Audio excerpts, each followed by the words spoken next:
Me? She looks exactly like me. Are you Greater Lord Rukadevata? Yes, that's me. Are you surprised by my appearance? Irminsul and the surrounding lands have been reproduced here as they were years ago.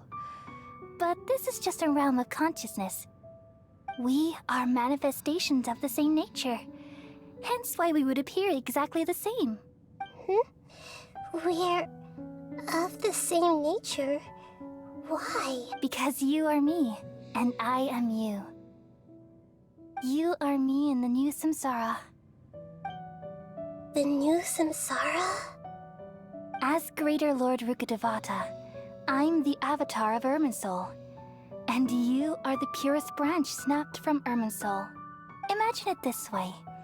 Even if a tree dies, its branches will eventually take root and grow, continuing the tree's life in another form. I'm merely the remaining consciousness of Greater Lord Rukadevata. The real me has presumably died a long time ago.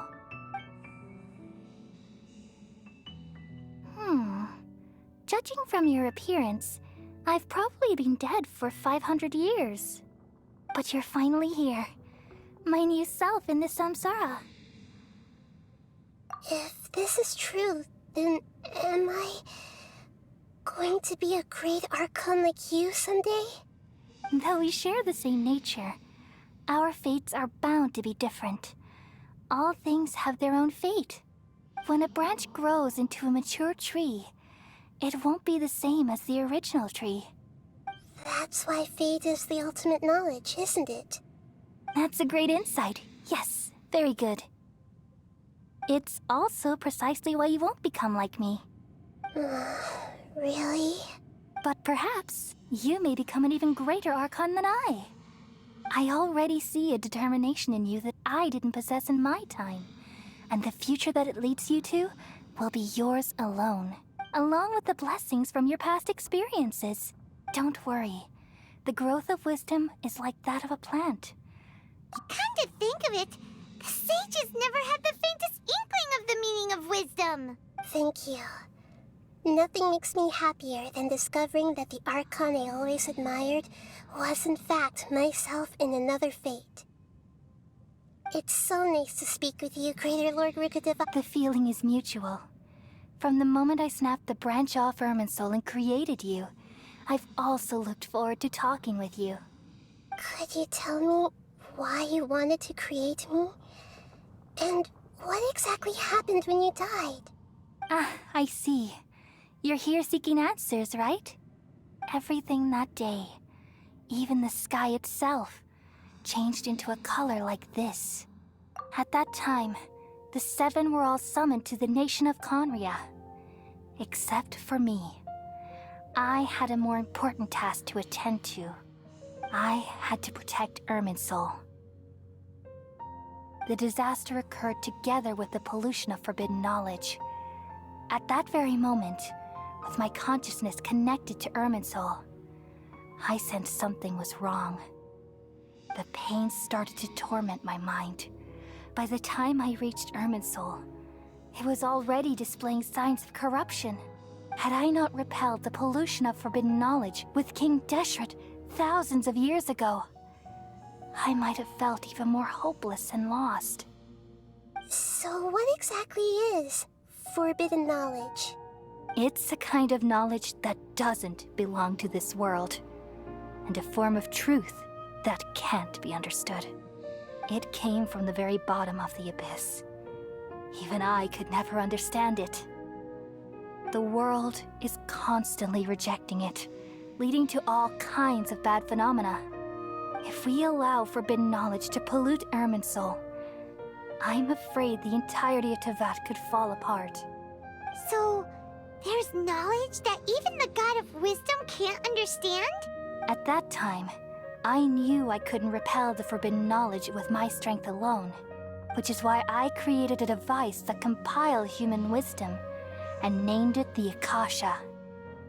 It's truly the world's most amazing invention. Thank you. For a long time, I thought dreams were the fruit of human wisdom. Though it was selfish to do so, I borrowed people's dreams using the Akasha. Then I compiled their wisdom and all of my own power. Well, did it work? Thanks to the wisdom of the people of Sumeru, almost all the forbidden knowledge was cleared from Irminsul. But things didn't go as smoothly as I thought.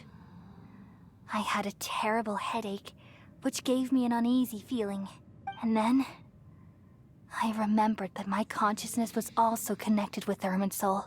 From the very beginning, my existence had been polluted by the forbidden knowledge. Oh no. How could that happen?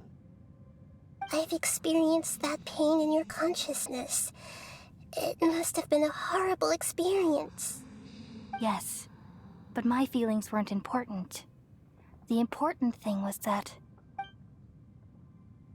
even if I died, my existence and everything related to me would continue to exist in Irminsul as memories and knowledge, meaning that the forbidden knowledge couldn't ever be permanently eradicated. And there's no way for me to eliminate myself. It would be a sort of paradox. So, I took the purest branch of Irminsul as my incarnation in the next samsara, and left a trail of clues, all in hopes that you would come here and remove me and my pollution from Irminsul forever. Wait, no, I can't. So you realize what that implies? You are very smart indeed. Irminsul has all the knowledge and memories of this world. And as you've realized just now, removing me from Irminsul means I essentially will never have existed in this world. But this is the only way to save Irminsul. People love you so much, and they've missed you so much over the past 500 years. I am exactly the same. So how can we just forget you like this? Is there really no other way? There must be something else I can do. You're the god of wisdom, Booer. You should know that there is no other way. But this is so cruel. I don't want to forget you. No need to feel so sad, Booer. As someone who delights in wisdom, you should feel joy at finally finding the answer. These are the words in their entirety. The answer you've been seeking all along. Let the world completely forget me.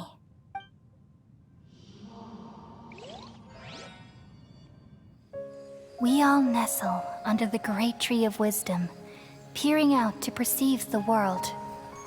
From the earth and from the rain, we perceive its wonders, until we become a white bird to perch atop a branch, and finally snap off the most important leaf. Once upon a time, I alone dreamed in this world. In my dreams, everybody would also dream after they fell asleep. Wild and wonderful thoughts would emerge from their minds. Some tumbled to the ground, and others floated to the sky, connecting all things in the world into one dazzling net. Among a plethora of worlds were numerous smaller worlds, all of fate, finding within the tapestry their brilliant glow. I gradually understood that these indescribable and constantly changing things are the most profound things in the world. Only they can completely repel the madness. Only dreams can awaken consciousness from the deepest darkness.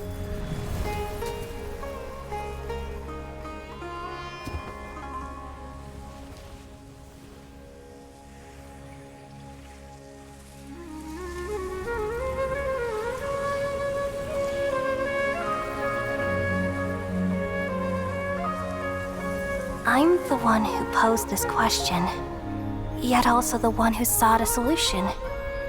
Saving the world with the dreams of the people used to be my answer. And now, you've also found your own answer, and I shall return all the dreams to the people.